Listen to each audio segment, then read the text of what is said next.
Саламатсыңарбы окуучулар? Бүгүнкү сабагыбызды суроо менен баштайбыз.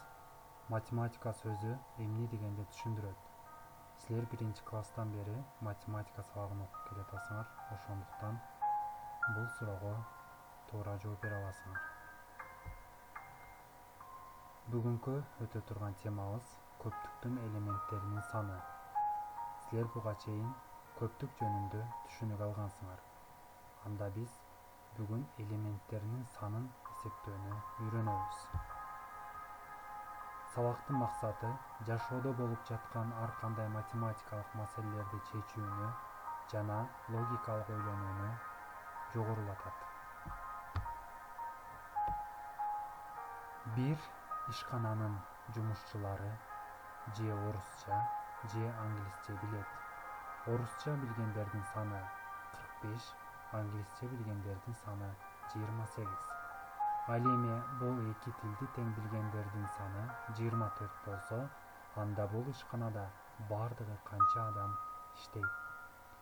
Мына ушундай жашоодон алынган маселенин негизинде көптүктүн элементтеринин санын эсептөөнү чогуу үйрөнөбүз.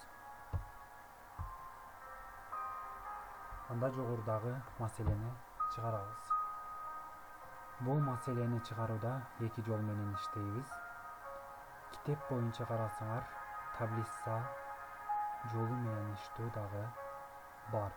Башкача айтканда, таблица жолунда чыгаруу татаалыраак. Ошондуктан мен оңой жолу менен чыгарууну көрсөтө кетсем. Бул формула.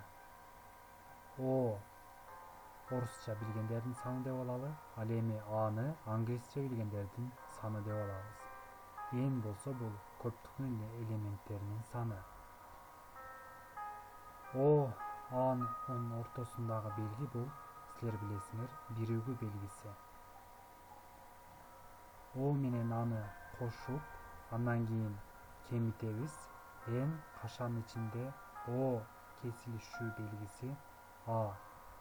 Башкача айтканда, орусча билгендер менен англисче билгендердин санын кошуп, андан кийин кесилишүү жолундагы санды кемитип алабыз. Башкача айтканда, эки тилди тең билгендердин санын кемитебиз. Эми ордуна коебуз. 45 орусча билгендердин саны 28, англисче билгендердин саны. Кошуп, кесилишүү белгисинин ордундагы сан бул 24. Башкача айтканда, эки тилди тең билгендердин саны. Биз аны кемитип коебуз. 24-тү кемитсек, 49 келип чыкты. 49 бул жалпы ишканадагы жумушчулардын саны болуп калат. Экинчи жол менен көрөлү. Бул жерде 45 орусча билгендердин санынан эки тилди билгендердин санын кемитип коебуз. 24-тү кемитсек 21. Ал эми 28 англисче билгендердин саны, андан дагы биз эки тилди билгендердин санын кемитип алабыз. 24 кемитсек 4 келип чыкты. Анда алдыңкы сүрөттөгүдөй орусча билгендер 21, эки тилди тең билгендер 24, ал эми англисче билгендер 4 болуп, так жыйынтык келип чыкты. Экинчи жол менен чыгарганда дагы жолу 49, бул үчөөнү суммалап коебуз. Мына ушундай эки жол менен маселени чыгарып алсак болот. Эми китеп боюнча 66-көнүгүнү карайбыз.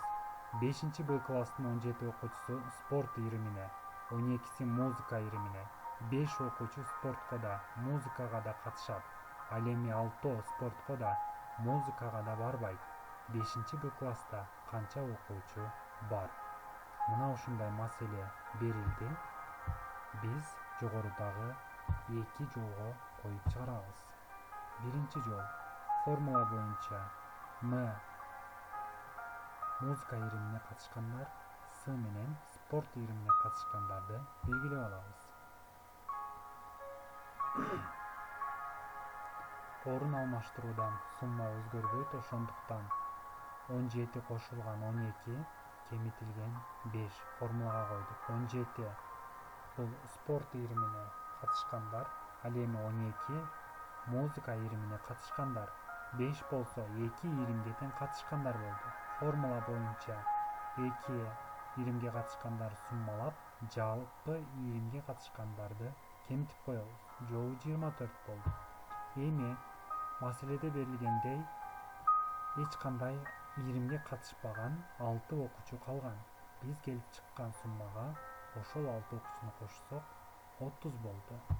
Анда 5-Б класста жалпы 30 окуучу бар экен. Ушул эле мисалды экинчи жол менен чыгарсак кандай болот?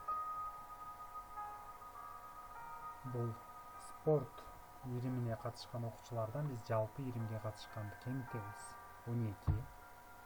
Музыка ийримине катышкандан жалпы ийримге катышкандар кемитсек 7 болду. Эми бул жерде ошондо 12 спорт ийримине катышкандар, 7 музыка ийримине катышкандар, ал эми 5 2 ийримге тең катышкандар болду. Анда үчөөнү суммаласак 24. Бизде 6 окуучу эч кандай ийримге катышкан эмес, ошондуктан 24кө 6-ны кошсок 30 келип чыкты.